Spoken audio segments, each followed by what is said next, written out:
2001 година. България е нация, хваната в капана на сенките от 90-те години. Преходът към демокрация е съмнителен. Организираната престъпност не е просто заглавие във вестниците, а закон на страната. Поръчковите убийства са ежеседмично явление. И в този кръговрат на властта, нова фигура се издига, за да ръководи полицията. Човек, който ще стане най-дълго управлявалият министър-председател в съвременната българска история – Бойко Борисов. Това е история за власт, институционален провал и неразкрити убийства, които проправиха пътя за политическа династия. През 2001 година България стана свидетел на политическо чудо, което се противопостави на съвременната логика. Сваленият цар Симеон Сакскобургготски се завърна след десетки години изгнание, за да спечели премиерския пост, обещавайки нова ера на европейска етика. Но той не се завърна сам. До него стоеше човек от различен свят, неговият бодигард – Бойко Борисов. Единият беше олицетворение на кралската особа от Стария свят, другият – суров шампион по карате и бивш пожарникар, който говореше езика на улицата. Заедно те образуваха неочакван дует, който преодоля пропастта между двореца и избирателния район. Докато проправяха пътя на България към НАТО и Европейския съюз, се случваше един по-тъмен преход. В сянката на прехода хаотичното насилие от 90-те години избледняваше, заменено от нещо далеч по-изискано. В този документален филм ще разследваме как българската мафия еволюира и заменя анцузите с костюми по поръчка и започва трансформацията си от мутри в легитимни бизнесмени. Ще проследим как силовото застраховане, бухалките и черните джипове се трансформираха в легален бизнес, политическо влияние и висши държавни постове. Кои бяха лицата на улицата и как техният лайфстайл диктуваше правилата в страната на мутрите. След Втората световна война 9-годишно момче се качва на влак, напускащ София. Той не просто напуска дома си, а напуска трона. Монархията беше премахната с референдум, а младият цар Симеон II беше хвърлен в пустоща на изгнанието. В продължение на десетилетия той беше призрак в българската история. Човек, живеещ в Мадрид, работещ в бизнеса, чакащ, докато България преживяваше десетилетия на студена война, изолация и хаотичен, често насилствен преход. През 90-те години идеята за царя се превърна в мит, символ на изгубена златна предкомунистическа епоха. Когато за първи път докосна отново българска земя през 96-та година, реакцията беше първична. Стотици хиляди се наредиха по улиците. Те не просто приветстваха човек, а търсеха чудо. Но политическият елит не беше готов за него. Още не. Симеон се върна в Испания, наблюдаваше и чакаше идеалния момент да удари. Сформирана само седмици преди изборите, тя не беше политическа партия. Беше феномен. Симеон не използваше титлата цар. Използваше законното си име – Симеон Сакскобургготски. Замени короната си за костюм и послание за европейски професионализъм. Вербуваше лондонските момчета, млади финансисти с западно образование, които изглеждаха като бъдещето. Не викаше, не обиждаше съперниците си. Говореше изтънчена, почти забравена версия на български език. За нация, свикнала с грубата, агресивна риторика на 90-те, той звучеше като спасител от друг свят. След това дойде обещанието, което щеше да определи наследството му и в крайна сметка да го преследва.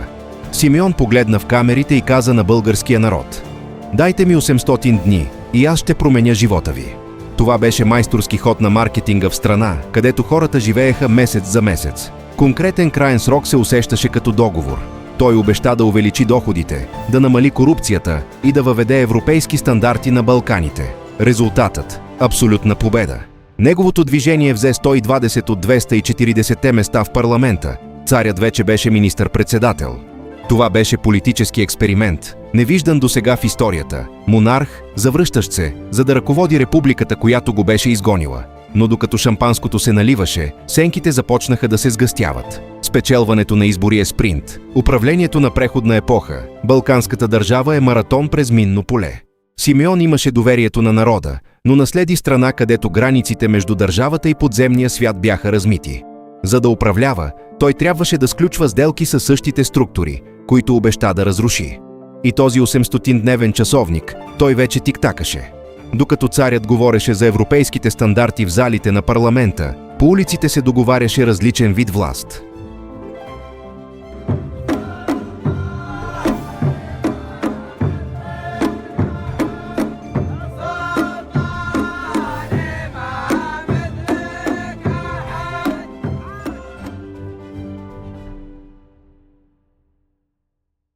Началото на 21 век в България не беше просто време на политически преход, а време на корпоративна война. Борците от 90-те. Уличните бандити с бухалки се бяха развили. Сега те носеха костюми по поръчка и управляваха застрахователни империи за милиони долари. Групи като ВИС-2 и СИК не бяха просто банди, а държави в сянка. А с новото правителство на власт, старите територии бяха на разположение за превземане. Мирът беше свършен. Превърна се в отвратителна рутина. Бизнесмен, застрелян посред бял ден пред луксозен хотел. Бомба под Мерцедес в тих жилищен квартал. В началото на века в България бяха извършени над 150 нашумели поръчкови убийства. Имена като Георги Илиев, Илия Павлов и Пантю Пантев изпълваха заглавията. Това не бяха просто престъпници, те бяха титаните на българската икономика. Посланието беше ясно. Държавата нямаше монопол върху насилието. Най-тревожното беше, че процентът на осъдителните присъди за тези нашумели убийства беше практически нулев. Съдебната система беше въртяща се врата и полицията сякаш винаги беше с една крачка назад. Или, както мнозина шепнеха, с една крачка в синхрон. Обществото беше потресено. Бяха гласували за цар, който да въведе ред, но живееха в трилър. Правителството се нуждаеше от герой, лице, което изглеждаше сякаш може да се съпротивлява. Това лице принадлежеше на новия главен секретар на Министерството на вътрешните работи, Бойко Борисов. Бивш бодигард както на комунистическия диктатор Тодор Живков, така и на самия цар, Борисов разбираше театъра на властта. Той беше навсякъде, на всяко местопрестъпление, във всяко телевизионно студио, обещавайки да хване лошите. Докато царят оставаше дистанциран. Бойко Борисов беше в окопите. Какво е адът? Адът. Не съм бил още там. Ако някога отидеш, ти се обада от там. Може би е скъпо, ама ще звънна да ти кажа на къде да хванеш. Камарая или камада, може би да е хубаво. Представи си, че тук е ада. Мислиш? Не мисля, да изкараме по-дълго, ако може тук. Генералът се роди, но с нарастването на популярността му започна да се появява циничен въпрос. Дали чистеше улиците или просто проправяше пътя за нов вид власт? През септември 2001 година, при правителството на цар Симеон II, Борисов е назначен за главен секретар на Министерството на вътрешните работи. Това не е политически пост, а оперативно командване. Той контролира полицията, координира разследванията, той се превръща в публичното лице на закона и реда. По това време България е под силен натиск от Европейският съюз да поправи три неща – ширещата се корупция, мощните синдикати и нефункциониращата съдебна система. Борисов изгражда образа на генерала. Той е навсякъде, на местопрестъпленията, пред микрофоните, винаги в характерното си черно кожено палто. Но въпросът остава – може ли един човек да поправи система, изградена върху десетилетия зависимости в сянка? Бойко Борисов е най-доминиращата фигура в българската политика на 21 век, като е бил министър-председател през по-голямата част от периода между 2009 и 2021 година. Политическият му път обаче не започва в парламента, той започва в света на частната охрана и правоприлагането. Преди да влезе в правителството, Борисов е експерт по карате и служител в Министерството на вътрешните работи по време на комунистическата епоха. В началото на 90-те години на миналия век той основава частна охранителна компания, наречена ИПОН. Неговата фирма печели висок престиж, като предоставя лична охрана на двете най-важни и контрастни фигури в България. Тодор Живков, политически бивш комунистически диктатор, и Сакскобург-Готски, изгонен български цар, който се завръща в края на 90-те години. Повратният момент настъпва през 2001, когато Симеон Сакскобург-Готски сформира ново движение – Националното движение Симеон II. С историческа победа бившият цар печели изборите и става министър-председател. Тъй като Борисов е спечелил абсолютното доверие на Симеон като негова лична охрана, новият министър-председател решава да го въведе в официалният държавен апарат. Борисов всъщност не започва като министър на вътрешните работи през 2001.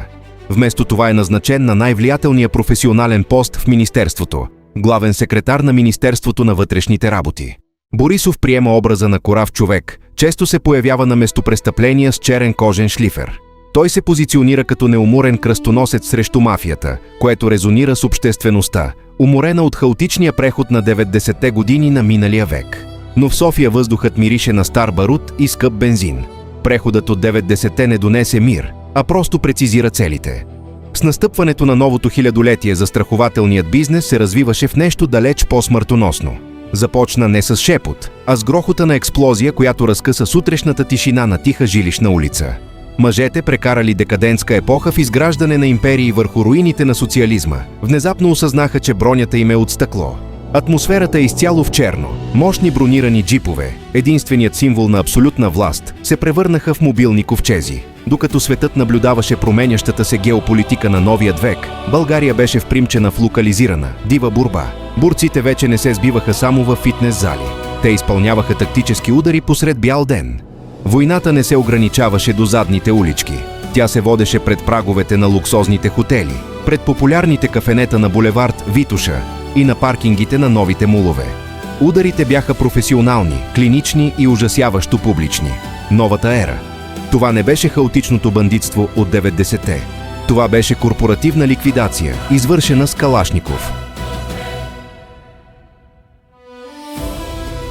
Убийството на Поли Пантев на остров Аруба през 2001 година предизвика мащабна вътрешна промяна в синдикатите за издирване и преследване, докато последвалите убийства на високопоставени служители сигнализираха, че мафиотската война е достигнала до най-високите нива на съдебната власт. По улиците на София и големите градове започват войни между различните групировки – бомби, разстрели, автомобилни атентати. Медиите започват да говорят за гангстерските години на България. Някои от най-известните групировки от този период са ВИС-2, СИК, ТИМ. Тези групировки изграждат огромни икономически империи, но също така стават част от политическата игра. В този момент престъпността и политиката вече не са два отделни свята. Те започват да се преплитат. Към края на 90-те години стратегията се променя. Откритото насилие става по-малко, но влиянието става по-силно и по-невидимо.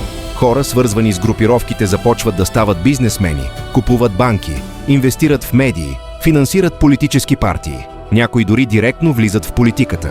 Други работят зад кулисите. Това създава нов модел. Мафията вече не е само по улиците, тя започва да се движи в коридорите на властта.